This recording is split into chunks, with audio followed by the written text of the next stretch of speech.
is a crucial one. Obviously, I've said that I've been in schools where the school culture imagined that in different ways. Personally, I'm an advocate of schools which are keen to develop strong and mutually respectful relationships between pupils and staff. These cannot be too familiar. I think we've all seen that mistake. It's often made by younger teaching staff. We should not be in this to be liked or popular. And I have had many conversations with members of staff about that point. I think the most interesting thing, in my experience at least, that the teachers that are firm but fair and consistent with their application of the rules are the ones who are most respected by the children. They're not the ones who let the children get away with things. Children like firm boundaries, and I think as parents and as leaders, we are familiar with that concept. I also cannot tolerate teachers who belittle or use sarcasm to shame pupils, nor those who shout and lose control of themselves. I have never had a problem with behaviour management as a class teacher, and I have never raised my voice.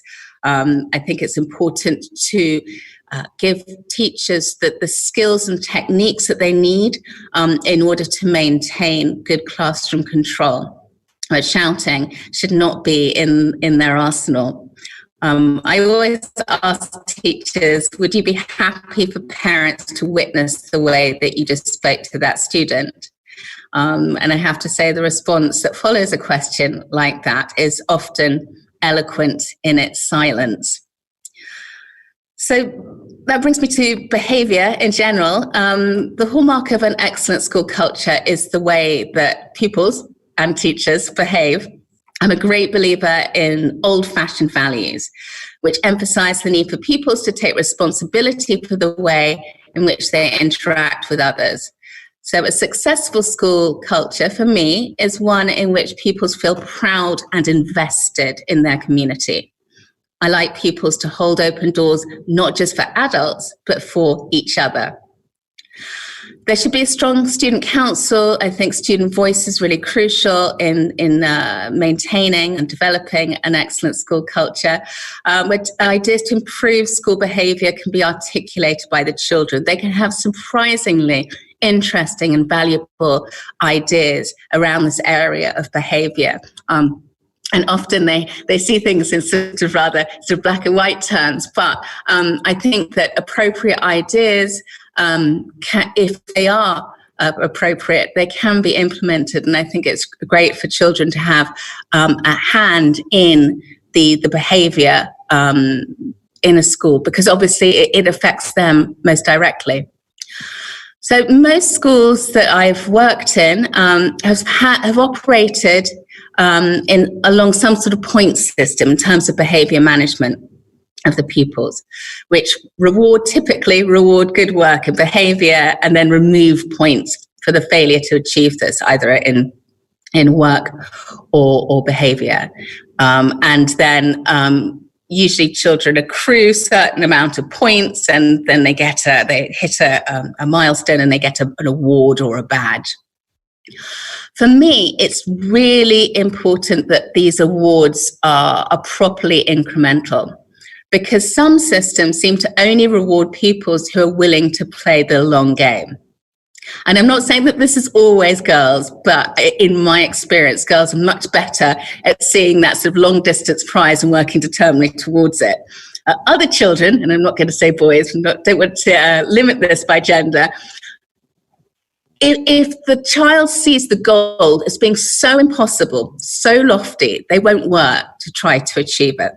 So it's important that the awards or the milestones are properly incremental and achievable.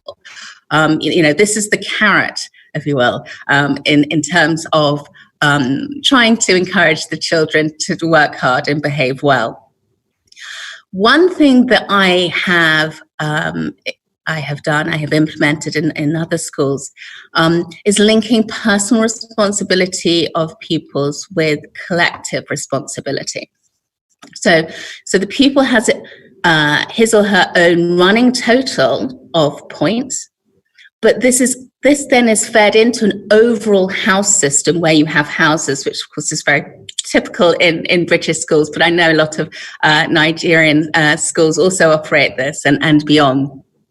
So the child has its own individual points, and then either negative or positive gets fed into the house overall point system. So at my last school, every Friday we had a celebration assembly, and we would read out the weekly and running totals of each house, including the positive points that they had accrued, the negative ones that had been removed from their overall total. And honestly, you could hear a pin drop every Friday, and the house that had the most points was always very, very excited at the end of that.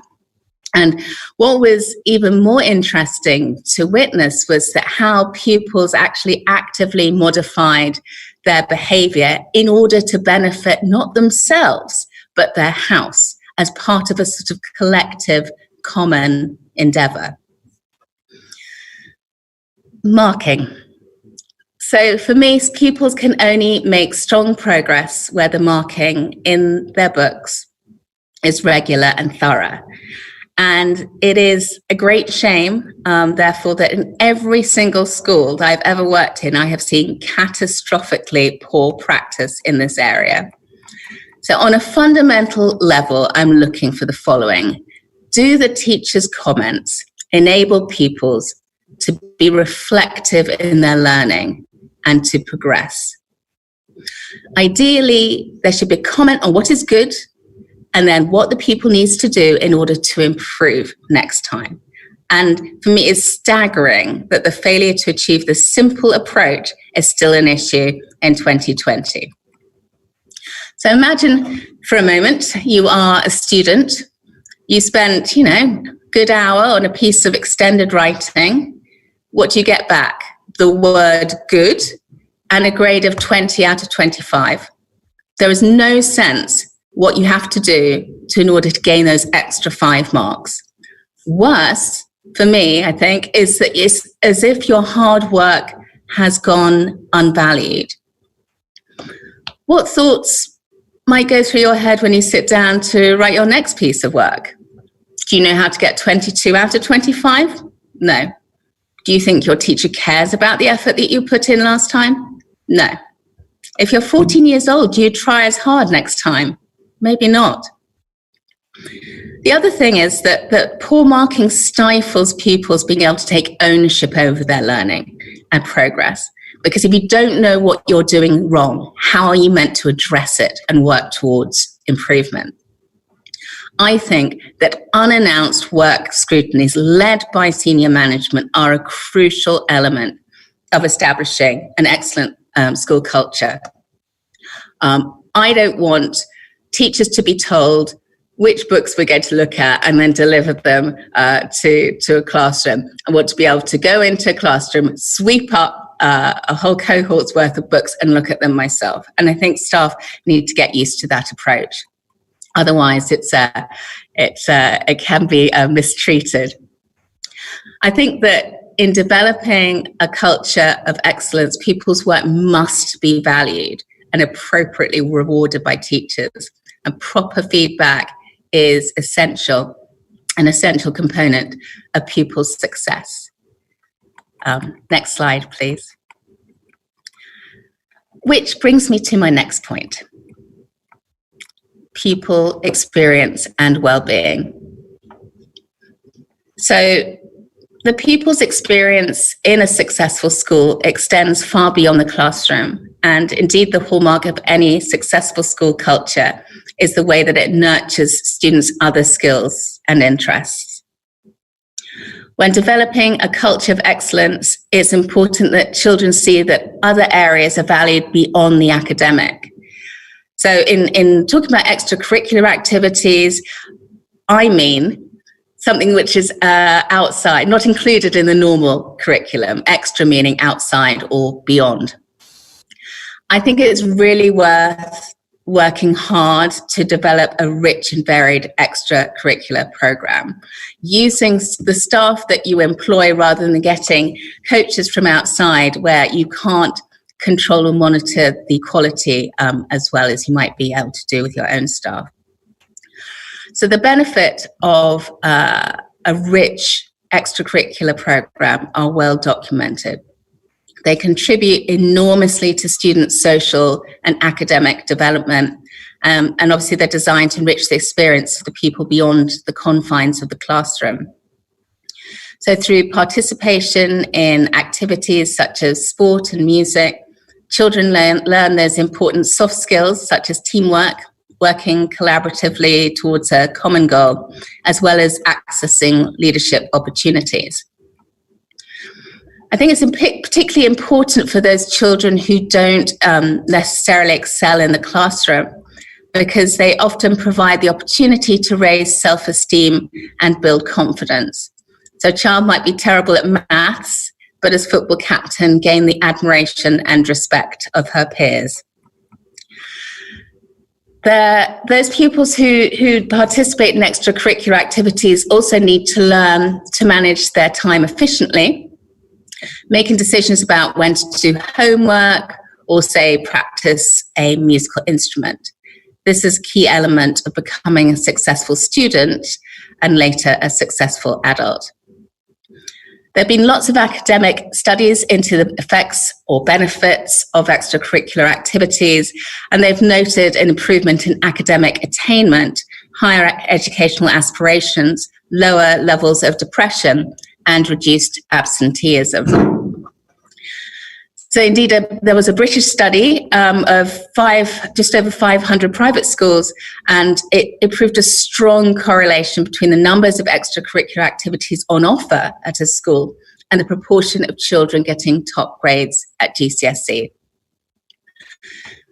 In developing a culture of excellence within a school, I would also suggest thinking about introducing what are known as supercurricular activities to provide additional stretch and challenge. So according to the University of Oxford, supercurricular activities are those that take your regular curriculum further. So they take the subjects you study in the classroom beyond that which your teacher has taught you or what you've done for homework.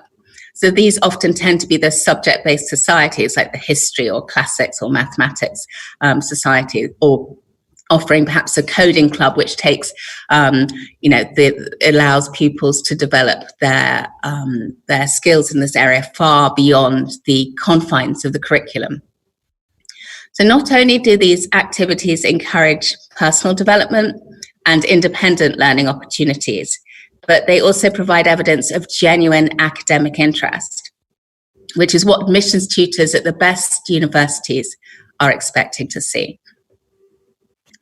Pupil well-being is, of course, crucial.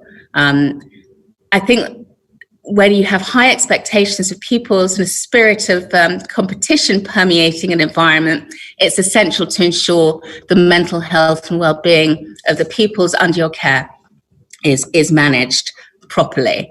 And I think this needs to be a regular program, not simply sort of a couple of talks slotted in now and then. And it should be proactive rather than reactive. You don't want to identify a problem within a cohort, such as eating disorders, and then bring someone in to talk about it. You need to proactively understand where perhaps girls, but increasingly boys as well, hit the age group where that might be a problem. So one of the most important areas on which to focus is that of resilience. So anyone who's been in teaching for a while would probably agree that our current pupils seem a little less resilient, a little less able to cope with setbacks and disappointment. And while we can talk about why that is, it's important that we teach children to understand that success can only really occur if you're courageous, when you're prepared to take risks, when you fail and you decide to do it better next time. So we need to teach these children not to be risk averse. And that, again, is not simply a one-off talk. It needs to be embedded everywhere around the school, through PSHE, through assemblies, teachers, external speakers. It's really important to give young people the opportunity to articulate their fears in non-judgmental settings.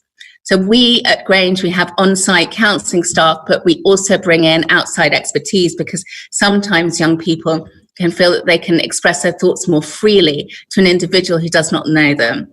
And such sessions happen in small groups, and often we split them along gender lines so that the environment is as non-judgmental as possible.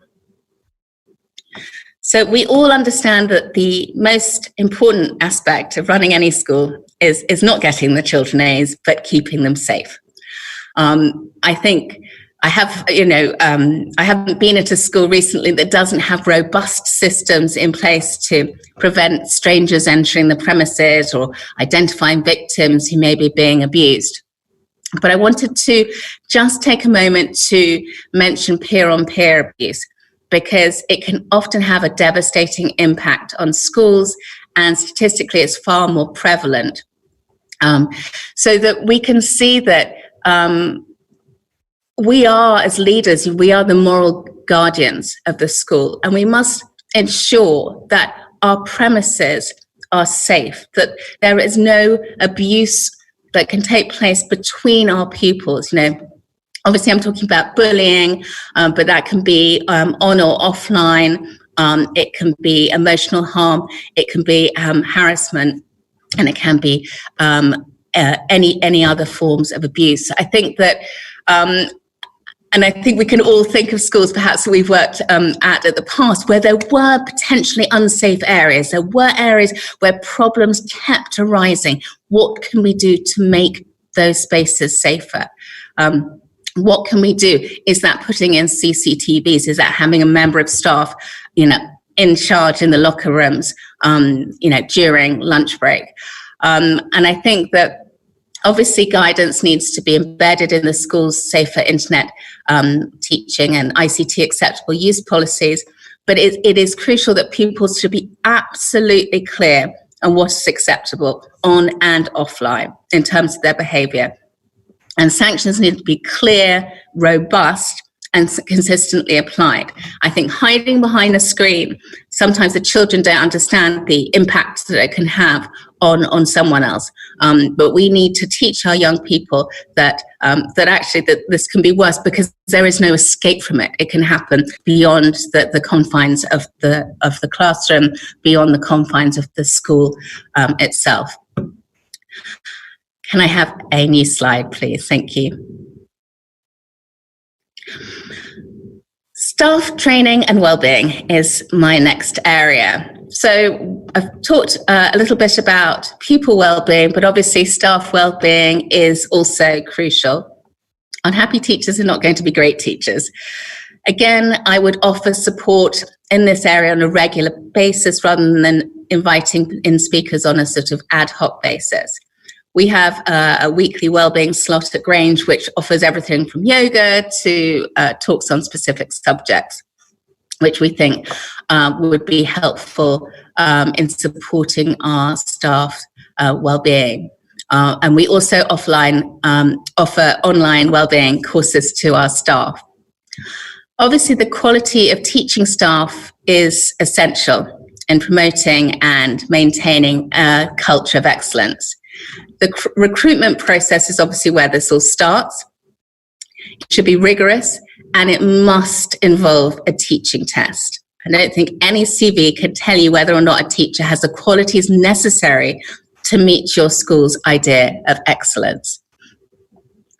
So in every school, and I think everyone who's listening right now will nod in agreement, every school I have ever entered, everyone knew who the poor practitioners were. Everyone knew where the weak teachers were. And by everyone, I mean management, staff, pupils, and parents. Everybody knew. So while I believe a school should do everything in its power to support and upskill teachers who are struggling, it is equally important to be able to acknowledge, after a stringent and evidence-based process, the actions that one needs to take when an individual is unable to deliver the quality of instruction that the pupils require.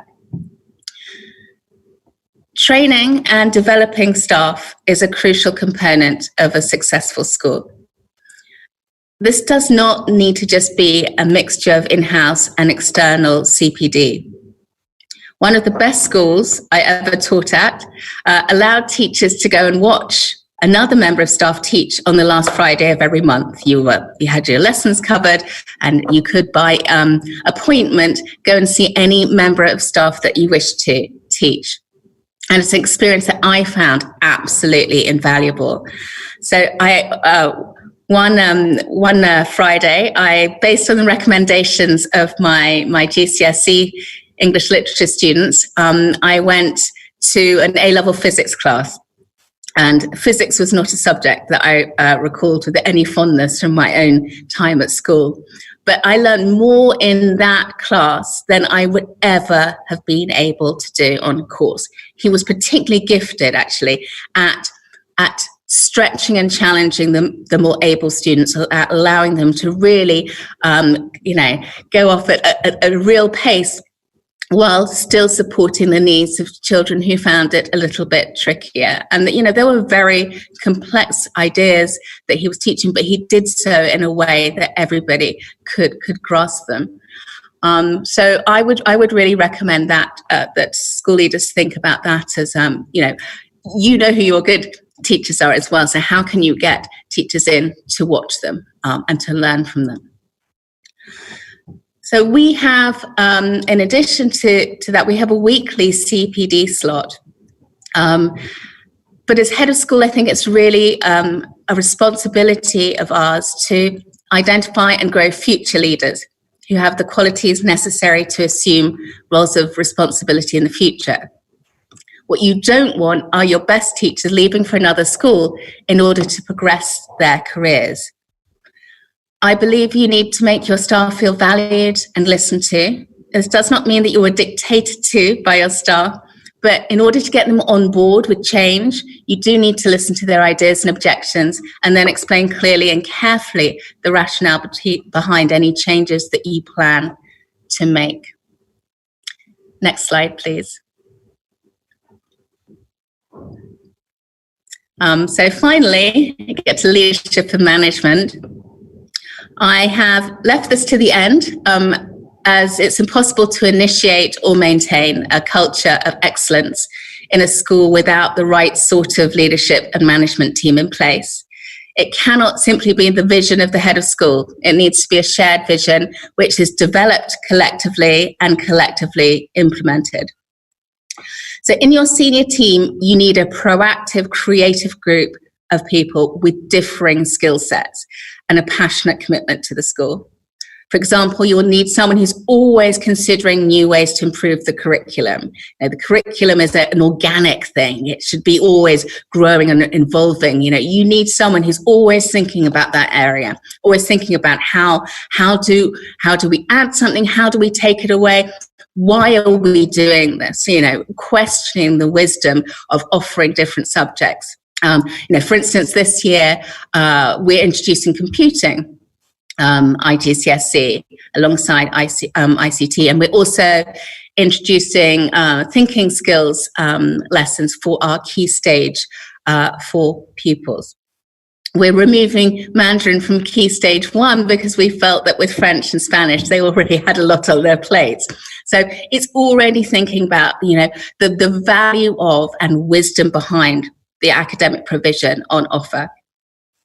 So for leaders, enabling young people to achieve and often exceed their potential is a vocation, and they should be tireless in conceiving of ideas and strategies to achieve the very best pupil outcomes.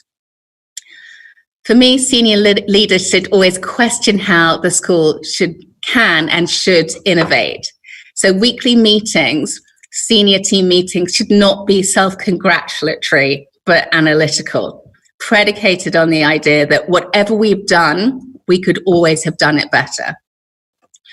So it's the passionate commitment to seeing all pupils as individuals whose needs must be met, which supports excellence in all areas of school life. Senior management is not a place for members of staff who've risen to the top through longevity in an institution and just want to put their feet under the desk and enjoy the respect and salary which come with the title.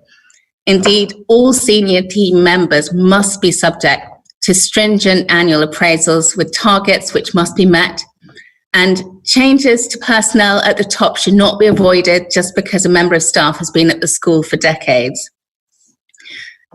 As school leaders, it's our responsibility to take firm action to ensure quality through a rigorous approach to the appraisal and performance management of the other staff for whom we are responsible. And I think we must, as leaders, be clear-eyed and dispassionate in the decisions that we make here. Whatever is best for the children is also best for the school. Leaders should have a deep understanding of the strengths and weaknesses of the school and what they're striving constantly to improve. Plans to improve the school should always be ambitious and rooted in a vision of excellence. A strong ability to communicate the future plans of the school to all the relevant stakeholders is crucial if these plans are to be successful. Parents often complain about communication, as do staff and pupils. But if you are to carry along everyone else with your vision, communication must be timely, focused, and not excessive. I think email fatigue amongst parents can also almost be as damaging as not communicating at all. So when you look at the cultural visions of many schools, they tend to read a little bit like a manifesto for success, as a quick glance at most prospectuses will attest. However, the labelling of success criteria, I think, can be reductive and somewhat limiting, as schools can find themselves stuck within these parameters. For me personally, in leading a school, I prefer to opt for a more adaptive approach, where the school is guided by certain principles which can adjust to reflect any changes that the school faces over time. The desire to maintain a culture of excellence is the constant. It remains constant. But modifications will be necessary to meet the challenges of the moment. So most recently, adapting to the challenges of online education is a good example of this. Ultimately, it is clear that initiating and maintaining an excellent school culture will vary from institution to institution. It is not a recipe, and there cannot be a one-size-fits-all approach. However, for leaders everywhere, a culture of excellence must be the goal if we are to ensure the success of those whose needs must be at the heart of everything that we strive to do, the children under our care. Thank you.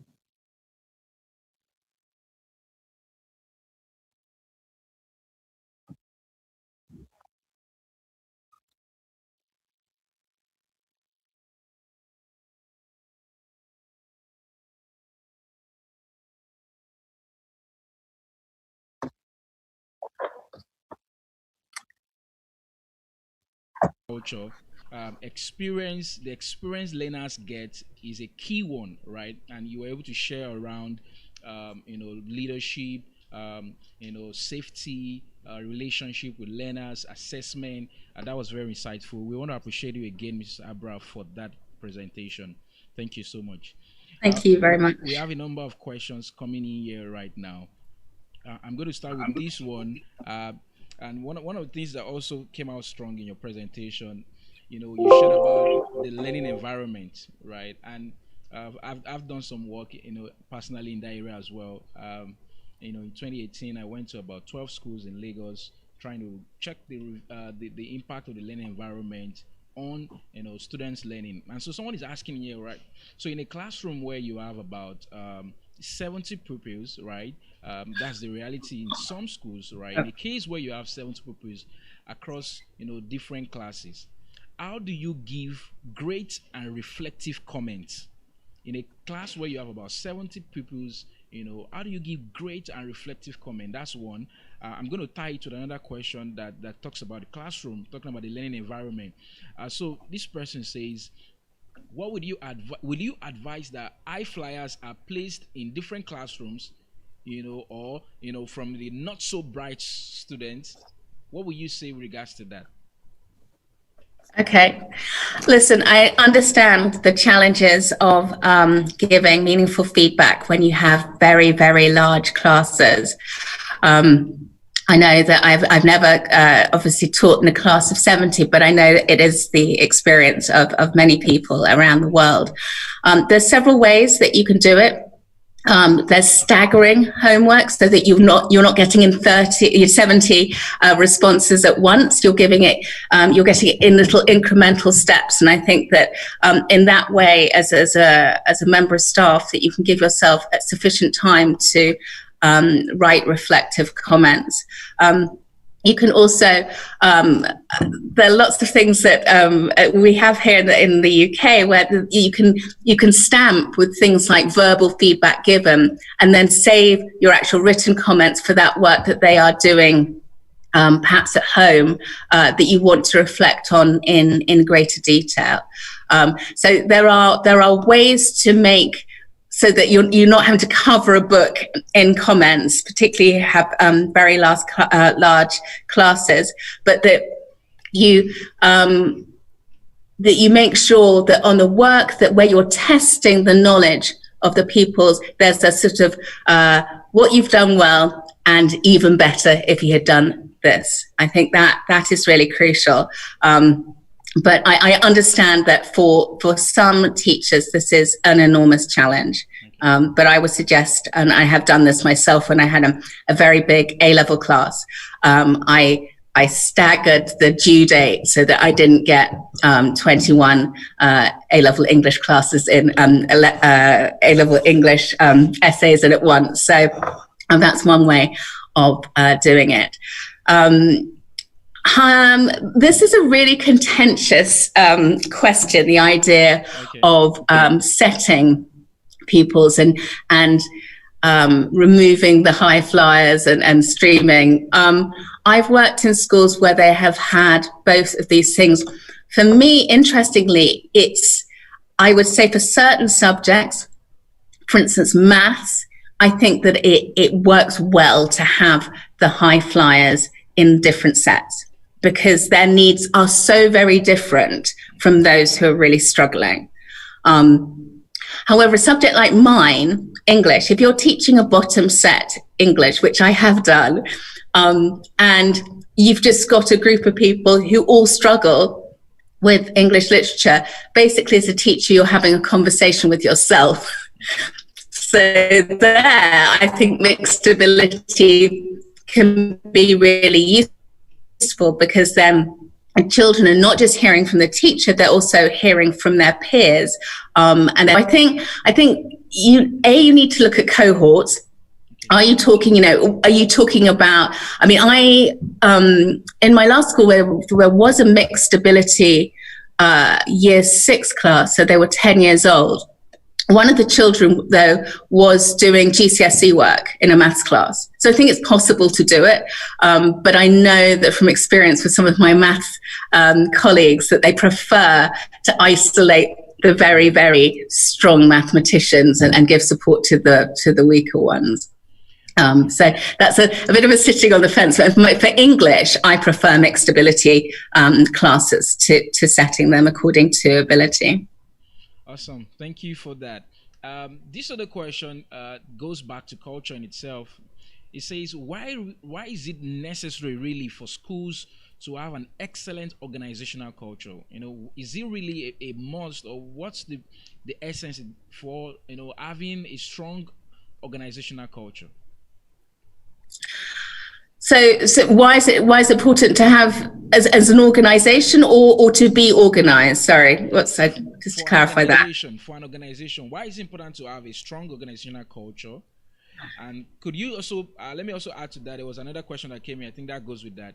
What are the factors that could hinder an excellent organizational culture? Okay. So obviously in any school, there's a hierarchy. There are people who are in charge. I think where it doesn't function as an organization, and this is where I sort of alluded to this in the last part of my in the last part of my talk was that you've got to bring everyone with you. You can't be just this sort of top-down management and imposing ideas on teachers without explaining exactly why you're changing things. So there needs to be a trust by your staff that you as managers have the teachers and other non-teaching staff's best interests at heart. And I think you have to, so you talk through things with them. That doesn't mean that you are going to necessarily be browbeaten into changing your mind, but you explain why you are doing things. And I think, so I said that communication is one of the most important elements that you need to employ in a school, because it's not just the teachers that you have to explain any change to, but you also need to explain it to pupils and parents.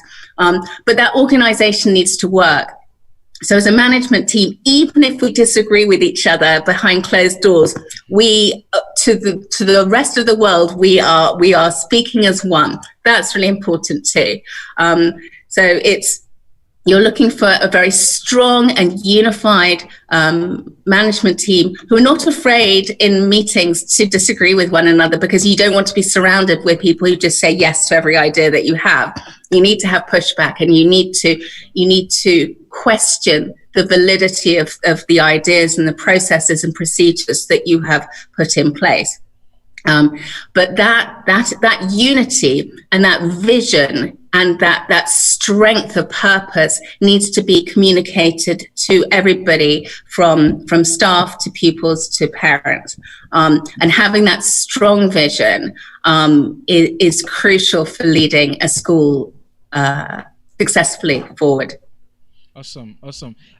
Thank you so much for these. Some questions are still coming in again.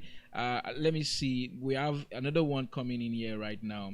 And this one talks about, what is the ideal ratio? What is the ideal class size, number one? What's the ideal class size ratio to teachers?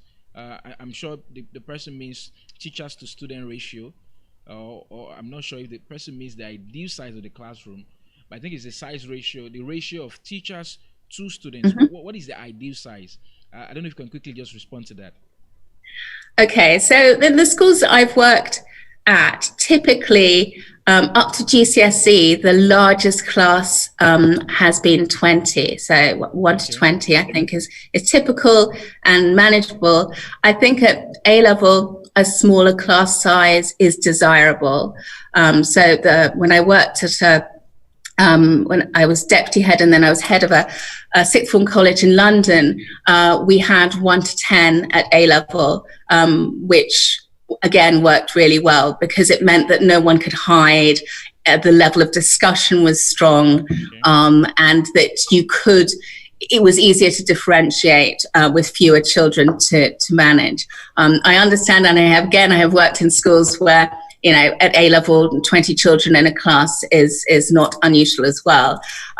Obviously, these massive numbers that the first question alluded to, that's not ideal in any sense. And one knows why, because the teacher's ability to know each individual, understand their strengths and weaknesses, to give the appropriate feedback, both oral and written. If you've got a class over 20, that starts getting pretty challenging, I think.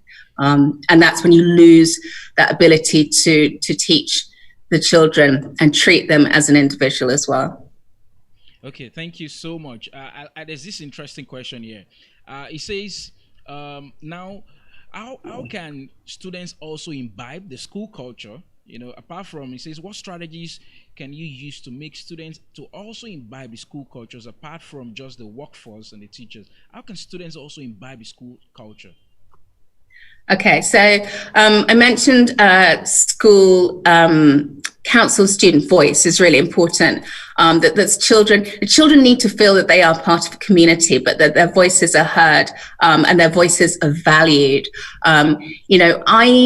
I have children wandering into my office all the time to tell me ideas that they've had or suggest something that they would like. I think, creating an environment where children feel that they're able to do that, we're not standing on ceremony. I'm interested in hearing their ideas, and that they can see the ideas that they have been implemented. We talk about this a lot in assembly as well.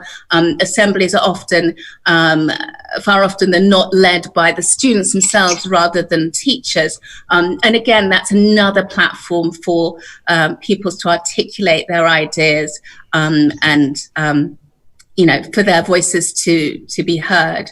The students, at least at the schools I've worked at, and definitely at Grange, are not frightened about saying what they like about the school, what they don't like about the school, what they think would be great in order for it to improve. And some of the ideas are so simple. For instance, they just wanted some Lent term. I was remembering that summer term was rather different, but Lent term they just wanted some more seating in an area. These are really easy things to implement, but it didn't have to go through some sort of formal process. They were just like, "Can we have some seating here, please?" And I'm like, "Yes, you can." So I think of a school where they understand that they will be heard is really important. That their ideas are valued and not just sort of battered away, and that there are somehow in the sort of lower rung. I think that they know that their teachers want to listen to them, and whether that's in form period in the mornings when they're just getting registered, or in PSHE, there are lots and lots of moments during the school week where their voices can be heard, and their concerns can be addressed before, if it's a problem, that getting out of control. Amazing. Thank you so much, Ms. Abra. There's an interesting question here asked by Ibrahim. Yeah. So he's sharing from his experience, and he says, talking about the magnitude of work that many teachers have to do in our talk, and he says, in hand with other things that really choke the timelines and deadlines. How can teachers really it goes back to the other question on feedback.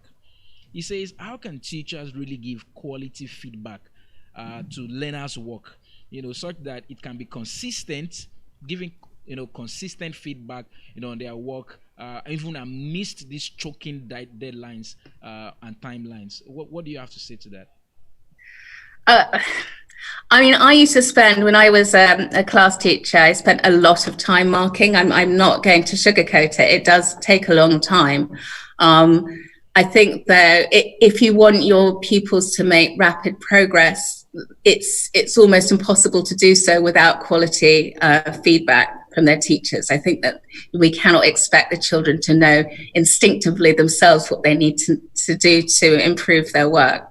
So it does take time. I think that schools need to be mindful of that when creating timetables and allowing them teachers non-contact time during the school week, as well as expecting teachers to do work at home as well. I'm afraid it is. I don't think any of us get into this because it's easy. I mean, teaching is absolutely a vocation, and it does take a lot of time and energy to do it properly. But I think that what you'll see, and when I did some CPD on marking quite recently, what you see is that the comments that you have to make reduce over time because the child's getting it right. Okay. So at the beginning of the year, or when you're introducing a new concept, it takes longer than it does when you finished teaching the concept because they've got it. Okay. And so it's almost like you have to put in the hard work and then you reap the rewards later. Awesome. Thank you so much, Ms. Abra. I think this may be the last question, but so someone is asking, I mean, there are lots of school owners connected to AEF 2020, and they just really want to know, what will you advise? How can school owners cope during this pandemic time, really? Well, I have to say, I didn't have dealing with a pandemic on my head of school bingo card. It's been a huge challenge. I mean, I think that all of us have had to adapt to something quite extraordinary. And again, different schools are going to have different issues and different barriers to success. Because I've got that sort of mindset anyway. When I first saw what was happening in Wuhan, China, I was just like, oh, this is not going to be great. I think our first letter home about coronavirus went home end of January, 27th of January or something around that. So we've been planning for a long time. And I knew almost instinctively that we would have to have some sort of remote learning platform for the summer term. I didn't think it was going to last for as long as it did, but I knew pretty much it was going to impact. So planning. And now we know what we're sort of facing. I think that as school leaders, we've got a better sense of what we need to do. So we were lucky in the fact that our children already used Google Classroom. Okay. So they were used to teachers posting work on Google Classroom. They were used to submitting work through Google Classroom. And I think that really helped us because we weren't having to teach the children to interact with a new platform. Zoom, however, was new to all of us, and that it took some time for that to settle down. Obviously, in Nigeria, we had issues with connectivity. We got around that by having 2 members of staff in each class, so that if one dropped out, the other member of staff could take over. It was a lot of trial and error. I think ultimately we were really happy with what we managed to deliver, but there were things that we realized we couldn't do, things that we realized we could do. There were issues with behavior that I think that we hadn't perhaps thought through fully, and so it was adaptive the whole time. I think going forward, without the benefit of being able to see in the future, I think that we need to be ready to continue to offer some sort of online provision. I think that I've spent months now planning for what it might look like when we're back on site. And I think that it doesn't matter how many safety elements that you put in place, how much social distancing you have, how many signs or whatever that you have, how much hand sanitizer you have in the school.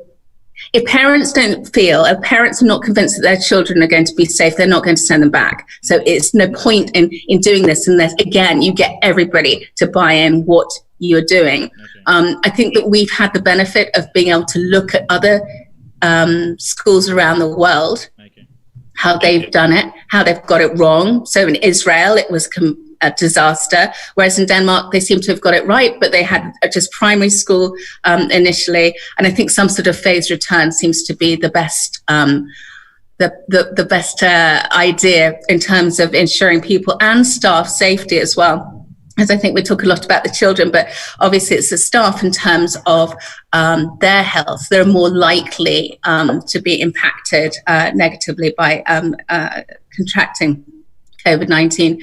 So there's a lot to think about. There's a lot of cost associated with it. We had to buy devices for staff who didn't have them at home. There's the issue of data. But I think we should be planning for either a blended environment where there's some contact with school and online learning or remote learning going on at home for the foreseeable future. I keep looking at the Nigerian CDC site, and I don't see the curve flattening yet. So I don't think we're at a point where we can say that this is not going to affect our future, particularly the either August or September opening of school. Wow. It's certainly a challenge. Wow. Thank you. Thank you so much for sharing with us your wealth of experience. This has been insightful. Thank you, Ms. Abra. We really appreciate this. Thank you so much. Thank you very much for inviting me. It's been 8 days of learning, rich learning, and the knowledge discourse has been amazing. I'm going to pass it over right now to the convener of AEF 2020, Mr. Sukwat, to take us to the next level. Mr. Sukwat, over to you. Yeah, thank you, everyone. Thank you, Mr. Wosheni. Thank you, Ms. Abra Stoakley. It's been a great time of learning at AEF. Thank you, everyone, to all the participants who have been with us from the very beginning of AEF up to this moment. I want to say a big thank you to every one of you. We very much appreciate this collaboration and meaningful knowledge exchange. To all our faculty, I want to say a big thank you to all of you for your time and valuable contributions here at AEF. I want to say a big thank you to everyone.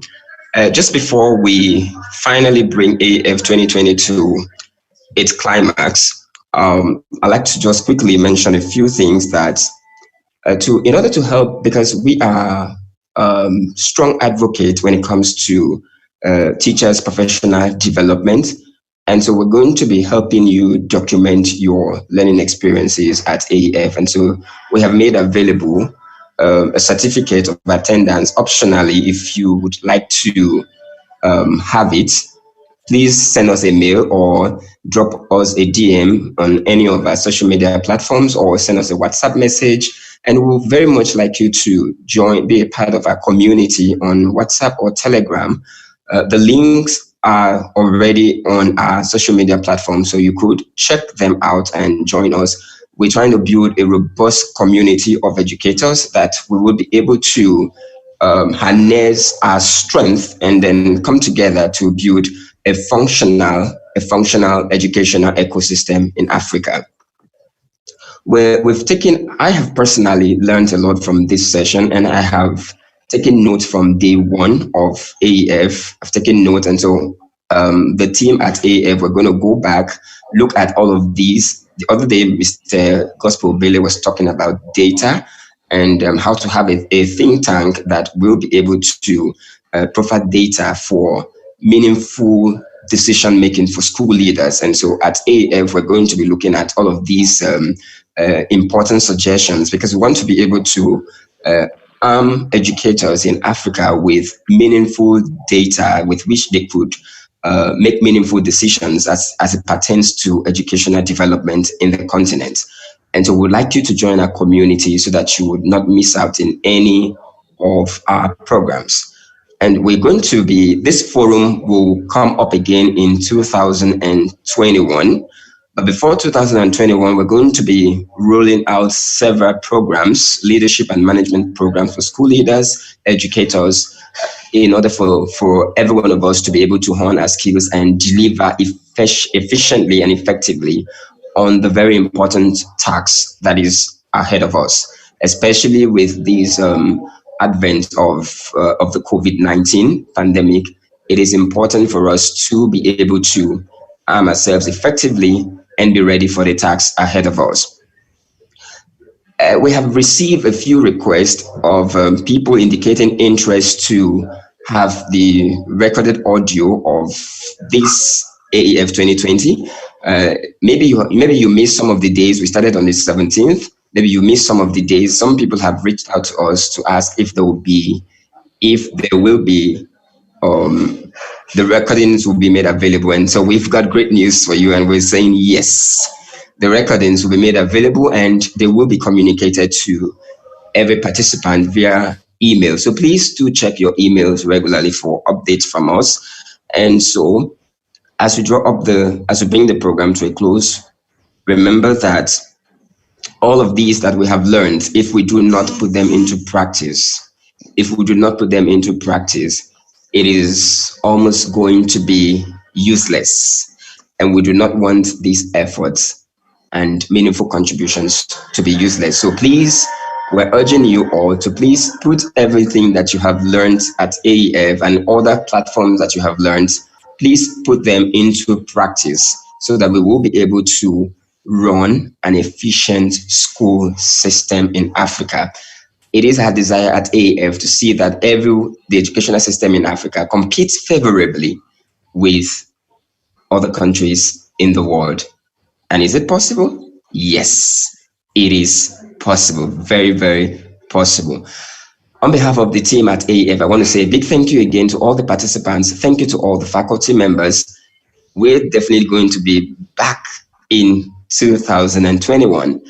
Just before we bring everything to a close, I'd like to hand you over to my colleague at AEF, Mrs. Asabo, for more announcements. Thank you once again. I am Asukwa. Thank you very much for joining us at AEF from day 1 to today being day 8. It has been a great time of learning. Our faculty were Mrs. Ronka Posh of La Posh School, Ikoyi, Dr. Aderemi Oladele of UNESCO, Mrs. Okenyifu Ajayi of Busy Mind Center, Quebec Hub, and Soundview Consulting, Mrs. Esther Moshiru Womai, the Special Need Educator, Expert Kenya Community Center of Learning, Mr. Johnson Abali of Achievers Consortium International, Mr. Adeleke Adeshina of the Rock Empire Group of Schools, Mrs. Adetokumbo Matilukuro of Corona School, Lekki, Ms. Abra Stoakley of Grange School, Ikeja, Ms. Hilda Adamate of Spring Lake School, Lekki, Mrs. Ife Obidi Atien of Techie Service Teachers International, Mr. Gospel Obele, founder of Streetnomics, Ms. Omozino Ego, behavioral scientist. We would love to urge you all to please implement the knowledge gathered from AEF for the betterment of the education ecosystem in Africa. If you indicate interest in the certificate of attendance, we would like you to proceed with payment to enable us to dispatch the certificate without delay. We have taken note of all the suggestions made by our faculty and will get to work on them and give you updates as we progress. Creating meaningful knowledge, exchange and collaboration is at the core of our existence at AEF. And as such, we would like you to join our community on WhatsApp or Telegram. If you haven't done so yet, so we can together build a robust community of frontline educators in Africa to collaborate for the good of the education ecosystem in Africa. At AEF, our primary focus is to resource educators across Africa, so we would like you to watch for our training programs. Please follow us across our social media platform at the AEF on Facebook, Twitter, Instagram, and YouTube. Great news! We have put it together all the sessions at AEF in one medium for those who may have missed some session or need to stay more on the teachings and insights offered by our faculty. We would like to get a copy at an affordable cost. Please send us mail at aefinfocenter@gmail.com or DM us on our social media platform. A link to the AEF survey has been dropped on Zoom, our Telegram, and WhatsApp community. Kindly help us complete it.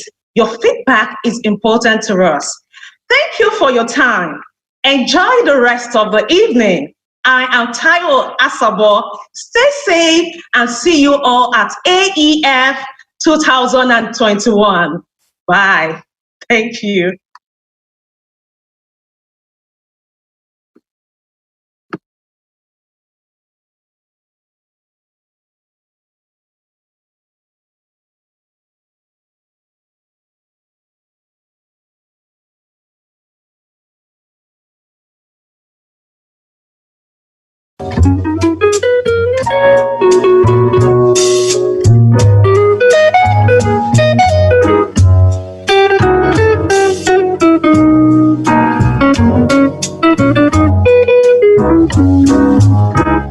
Thank you.